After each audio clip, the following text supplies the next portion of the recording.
Ja, pa halo, pa kje ste legende? Pozdravljeni na kanalu Greg Skort. Ja, kaj, obdelamo Dallas? Se še kaj ni obdelalo? Zadnje čase ste morda opazili, da ni več highlightsov Luke Dončića. Zakaj? Ker enostavno sem sklenil, da nimam volje enostavno da se vstajati sredi noči za ekipo, ki trenutno ne gre oziroma nima nekih pravih možnosti več, da se sploh uvrsti v play-off. Zdaj boste rekli, pa kakšni navijaci to, samo si zraven, ko zmagujejo. Imate pravico do tega mnenja, ampak v bistvu ni catch v tem. Catch je v tem, da enostavno smo že tekom sezone zapravili toliko časa in spanca za to ekipo, ko smo še verjeli, da igra na nek prav način. V zadnjem času, ko so imeli recimo 8 ključnih tekem, da zmagajo, pa so jih izgubili 7, ampak bolj na kakšen način, z kakšnim vodenjem, no, v tem trenutku pa meni več do tega enostavno ni. V bistvu sem našel kar nekaj somišljenikov, ki raje preživimo noč z spancem, da se pripravimo lažje na naslednjo delovno jutro, kot pa da spremljamo tole, milo rečeno, žalost. V glavnem, če delite tole oziroma druga mnenja, če želite slišati še kaj podobnega, vas povabim, da se naročite na moj kanal Greg Skort. Nekaj bo tega še do konca sezone, sicer pa poletje se bliža, reprezentančna akcija in glejte ga zlomka. Luka bo imel ene izmed daljših počitnic, ki si jih sploh lahko zamisli, oziroma sem skoraj prepričan, da tako dolgih počitnic, kot jih bo imel letos, že dolgo ni imel. Jaz bom rekel zasluženo.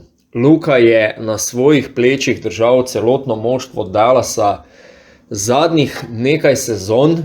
Bodimo odkriti, fant je držal gor tudi slovensko reprezentanco, sicer minus zadnji neuspeh na Poljskem, ampak vendarle.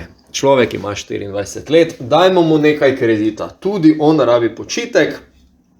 Zaslužil si je, privoščimo mu, resnično, iskreno, jaz osebno mu privoščim, da popolnoma pozabi na košarko, dajmo biti realni, Dallas se letos ne bo uvrstil v play-in. Ima še neke minimalne možnosti, to je potrebno poudariti, ampak način, na katerega oni igrajo, mislim, da se to ne bo zgodilo. Se bom prvi posul s pepelom, če se bo. Skratka, Luka naj si privošči dopust, kjerkoli že bo, ali je to Krk, ali je to Cancun, ali kjerkoli, naj odmrzne košarko za 2-3 tedne popolnoma, potem pa počasi v priprave za reprezentančno akcijo. Zdaj mislim, da izgovorov ne more imeti, kar se tiče priprave, kilaže, česarkoli. Dovolj bo imel časa, da regenerira telo in potem, da ga pripravi na naslednje košarkarske zadeve, ki se ga pač tičejo. Vemo, v zadnjih dnevih so bili v Ameriki vodje Košarkarske zveze Slovenije, kjer so dogovorili oziroma sklenili nov dogovor o igranju Luke za reprezentanco. Pa se verjetno to ni bilo nikoli pod vprašajem, ampak stara navada je takšna, da predstavniki zveze obiščejo igralce, zdaj ne vem, če določen ali vse, se z njimi pogovorijo o sledeči reprezentančni akciji, ki bo to pot pa res posebna, in Luka seveda je potrdil, da bo zraven. Zakaj posebna reprezentančna akcija, pa se o tem smo že govorili, od turnirja v Malagi do prijateljske tekme z Grčijo tukaj in potem v Grčiji. Do tega, da se omenja, da bomo znova priča spektaklu Slovenija proti Hrvaški. Skratka, kar nekaj je teh zadev, nekaj so celo ostali dolžni, to si drznem reči kot evropski prvaki nekdanji s tem neuspehom na Poljskem. Mislim in verjamem, da so dovolj motivirani vsi, ki se bodo te reprezentančne akcije udeležili oziroma ki bodo v končnem seznamu za nastop novega ali starega selektorja, tudi to še ne vemo. In mislim, da si tudi oni zelo motivirani, da spremenijo tale madež, ki se je zdajle pojavil na njihovi karieri, da tako rečem, in da postavijo stvari na svoje mesto. Naloga bo vse prej kot lahka, ampak ja. Tako da, ja, danes se verjetno ste videli, Luki ni uspel met v podaljšku proti Atlanti, poraz, strelsko tokrat nekoliko manj, uspešen kot na prejšnjih tekmah, recimo saj proti Miamiju ste videli 40 točk, ampak kaj, ko pri Dallasu prejmejo toliko točk? Saj se vedno znova in znova vračamo na to, ampak ne, danes bomo pač skušali biti nekoliko bolj pozitivni. Kar se tega tiče, Goran Dragić nekoliko manj igra zaradi nekih težav s kolenom pri Milwaukeeju, pri njegovem novem klubu, ampak vsaj pri njemu gre za to, da bo videl, po mojem mnenju, precej več od končnice. Vlatko Čančar ravno tako se vrača po neki manjši poškodbi, ampak tudi njegov Denver močno favoriziran in to celo zasluženo. Tudi njega bomo še lahko spremljali v končnici. Oba dva bosta imela neprimerno manj počitka kot Luka za novo reprezentančno akcijo. Upajmo še da se tudi Goran tukaj še vidi.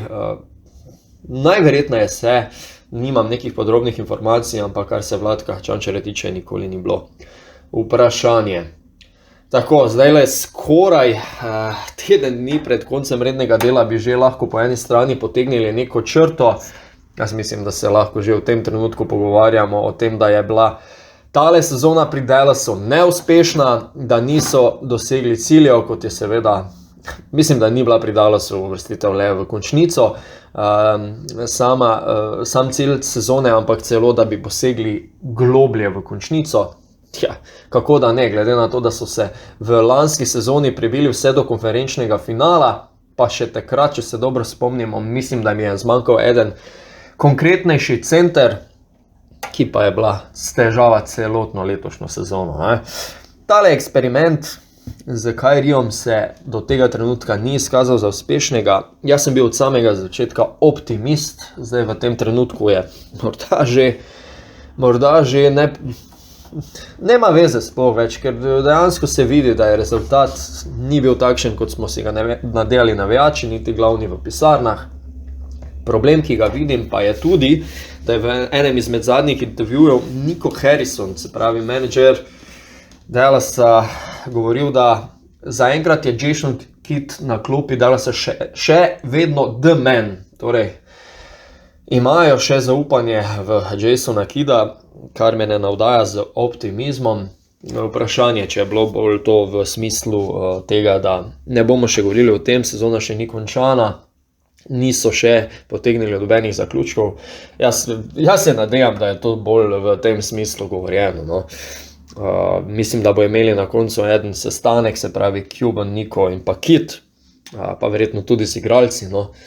Ker pač tole ni bilo, kar so pričakovali, ni oni, to smo že govorili, ne. Tako da ja, igralci se bodo lahko vsi skupaj spočili, mogoče bo tudi Kidd lahko malo pepela strosil na svojo glavo, ker mislim, da njemu zelo primanjkuje tele samorefleksije, no. Morda pa se motim, kakorkoli, se nema veze. Ko smo že pri trenerjih, že prej sem malenkost omenil, da Sekulić še ni nujna izbira za nadaljevanje reprezentančne akcije. To bomo še videli, kako pa kaj. Spet se je nekaj malega omenjalo o Igorju Kokoškovu, ki je zaslužen, ne? Zraven igralcev seveda za največji uspeh, kar se tiče ne samo slovenske košarke, ampak mislim, da celotnega moštvenega športa v Sloveniji, ne?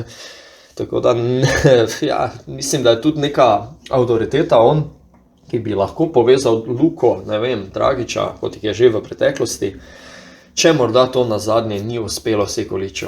Hkrati pa tu vseeno dam neko renome Aleksandru, vendarle je on tisti, ki je ekipo pripeljal do uvrstitve na olimpijske igre, premierne za Slovenijo, pa tudi na samih olimpijskih igrah smo odlično odigrali, ne. Kaj se je dogajalo na Poljskem, pa verjamem, da so fantje že dali skozi, da so se pogovorili in da bodo mogoče malenkost bolj resno pristopili k naslednjim akcijam. Sicer pa to bomo kmalu videli. Mislim, da pridejo tudi prve informacije o srečanju z Grčijo v Stožicah ven, predvsem tukaj govorim o samih vstopnicah, če se ne motim, že danes, tole snimam v ponedeljek. Bomo videli, skratka. Tisti, ki me spremljate, boste tudi na tem kanalu dobili vse informacije. A smo kaj pozabili? o čem nisem mogoče govoril. Spodaj je vaša priložnost, da komentirate, da pripomnite kakšno svoje mnenje. Vedno dobrodošli še enkrat. Zahvala vsem, ki me spremljate. Odzivi na podcaste so vedno dobri. Vabim vas tudi, da se pridružite debati pri mojem podcastu Dribbling, ki ga soustvarjam z 2 oziroma 3 kolegi. Tudi tam debatiramo malo bolj splošno o NBA in tako naprej.